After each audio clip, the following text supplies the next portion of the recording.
There's always the lovely peeling of the, what do you call this? I don't even know what you call it. What do you call that?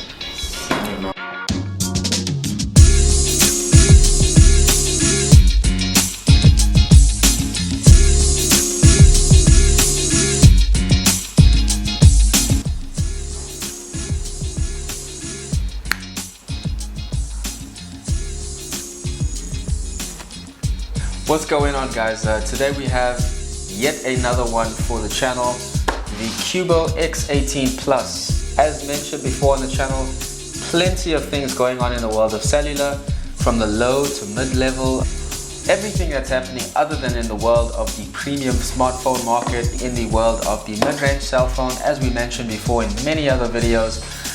This being but one example, just one example of the quality and the variety that's coming, to you from the mid-range phone market. This particular model, just under $200 or $180. This is of course, like many others, value for money, and a purchase that many of you would not regret. We also list this on Zubymart.com, so please don't be shy. Go check it out on the website as well. Getting into the specs of the phone, we've got an approximately 6-inch Full HD panel, 4 GB of RAM plus 64 GB of ROM. That is a standard that I have tried to espouse since beginning this channel and the business itself. Dual rear cameras, 20 plus 2 megapixels at the back, MT MediaTek octa-core 1.5 GHz. Takes 2 nano SIMs, or 1 micro SD and 1 nano SIM. The battery capacity is quite large actually, it's 4,000 milliamps. Comes with Android 8 with the selfie camera, 13 megapixels, and of course 4G. I'm not even sure why they had to list that. That should be standard with every particular phone. In fact, we are about to experience 5G. I think the Mi Mix 3 just came out with 5G, although I'm not sure how many cell phone providers would already have 5G, but yeah. Contents of the box. Not much in the box, not much to expect. We have a power brick, cable to go with the power brick, some ejector tool, user manuals, a little signed piece of manufacturer information from I think it's the CEO of Qubot. Her name is Bianca Lee, Bianca Lee. Quick start guide, and then of course we have the device. Ooh, nice. Pretty tall device actually, 6 inches in size. There's always the lovely peeling of the, what do you call this? I don't even know what you call it. What do you call that? The phone actually does come with a plastic sleeve already inserted on the phone, so that's nice. Yeah, so let's switch this thing on. If I can find the power button. I'm gonna add my fingerprint. Fingerprint and pattern. This is the skin of the phone. This is Android Oreo.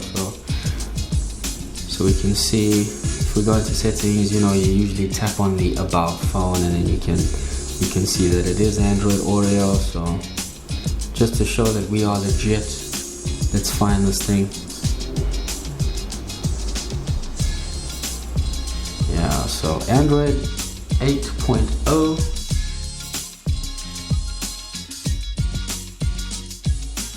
First impressions, phone is pretty snappy. This is not AMOLED, so you would see like the viewing angles start to fade once you tilt the phone in certain directions, but I mean,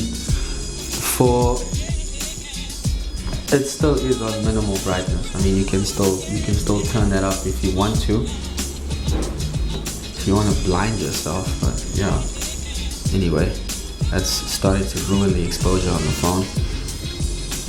Let's see what we've got here. Pretty stock standard skin, so this would be like a pretty stock user experience. Most people actually prefer this because there's less bloatware and the phone does perform faster. So it's high five on that one, high scores, what do you call it? 80%. Is that 80%? Yeah, okay.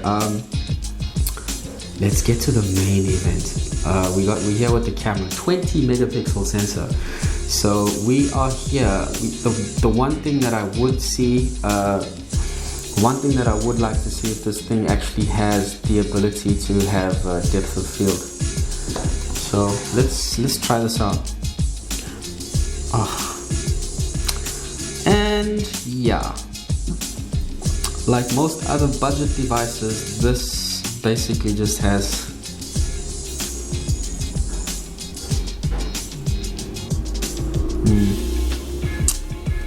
not very impressive.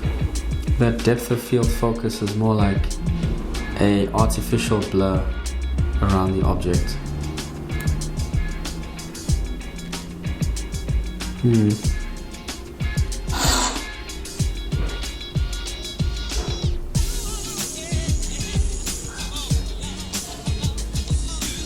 No, this doesn't matter.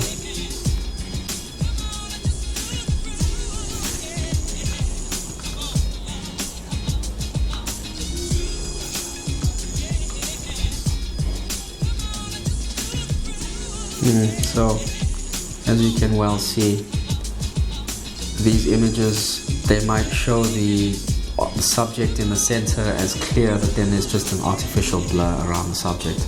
That's not what you would usually, that's not what preferably you should use this phone for when it comes to camera capabilities. The front megapixel is 13, I think. Okay, so guys, should you buy the Cubot X18 Plus? We've done an extensive review of most of the phone's features and what it can do.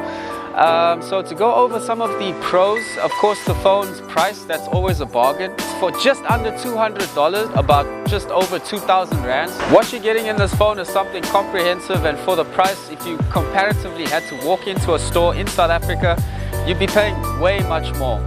So that's always a bonus. This I consider to be both a pro and a con, which is the heft and the weight of the phone. Because it's also such a large scale frame, it's over 6 inches long, and the sides of the phone are also quite thick as well, so take that into account. This could also be a pro if you consider the weight of the phone lends quite well to its rigidity and its sturdiness. So if you're holding the phone and it does happen to drop, it could mean that it's less prone to breakage or damage. Getting onto some of the cons of the phone, the camera. Even though the camera does say 20 megapixel on the specs sheet, it leaves a lot to be desired. Unlike more premium brands that have the Qualcomm chipset, the processing power of this phone with its MediaTek chipset doesn't really lend well to quick and snappy shots. That is something to be considered. The depth of field with the camera as well is also a big letdown. So instead of separating foreground and background, instead you would get just a blurry image, sort of a blurry outline with only a central point of the image focused. We did do some test shots with that in the studio. Support, so updates as well. If you are buying this phone and you want to do an Android update that might be available on other devices, Qubot might not be able to do this, as well as any other phone with stock Android or with what we call Android One. So take that into account as well. With all that said, guys, there's very little else to fault this phone on. It's for someone who's on a bit of a tight budget, but also needs a phone that can do everything, competently, and has the ability to use most apps quite effectively. If you want to scan documents, send emails, have NFC or all that stuff.